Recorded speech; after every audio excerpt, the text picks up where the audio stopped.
Hi, this is Todd Baker, your certified mortgage planner, coming to you with your Friday tip with Todd. And today we're going to talk about how to overcome call reluctance. Call reluctance is probably the #1 biggest white elephant in the room that will prevent you from achieving your goals. Now, it's normal for all of us to feel uncomfortable calling people we don't even know.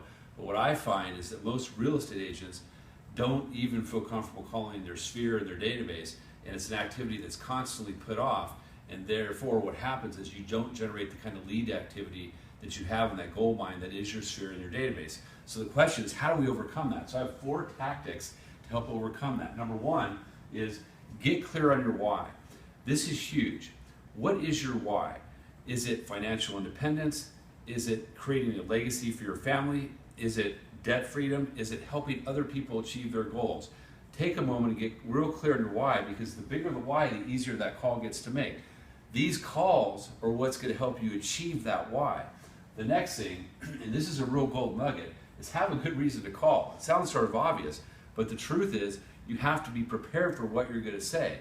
So the best tip is, when you make the calls, first have what's called a forward conversation. It's to build rapport, and that is talk about how's the family, how's the job, what you've been doing for fun lately, what's been going on in your life. Break the ice a little bit, and then tell them, hey, this is a business call. And what you want to share with them, if they're a potential seller, is where the market's headed. Oh, hey, did you know in the next 5 years the market's anticipated to appreciate by 20%? And that's a medium estimate, 20% over 5 years. I have the stuff to back this up for you if you need it. Also, most sellers don't realize the amount of equity that they currently have in their property. They think it's this much. In reality, it's that much. Make them aware of that with a CMA, so that they know that they can move now into a bigger home and cash out that equity and have a significantly good investment. On the buy side, most buyers still think they need 20% down, or they don't know how fast rents are going to rise over the next 5 years, and they don't know what's happening to appreciation as well. So you got to let them know. So have that good reason to call. Next, clearly understand your value. It's your unique selling proposition. Make sure you make a list of your attributes and qualities that you're going to bring to the table for that prospect right there with you when you make the call, so you can sort of reiterate that as you close out the call. And then finally, make this a daily discipline. If you start small, you could then build momentum. So start with maybe an hour a day. Non-negotiable daily discipline, 1 hour a day, making at least 10 calls. Now, how this looks like is this.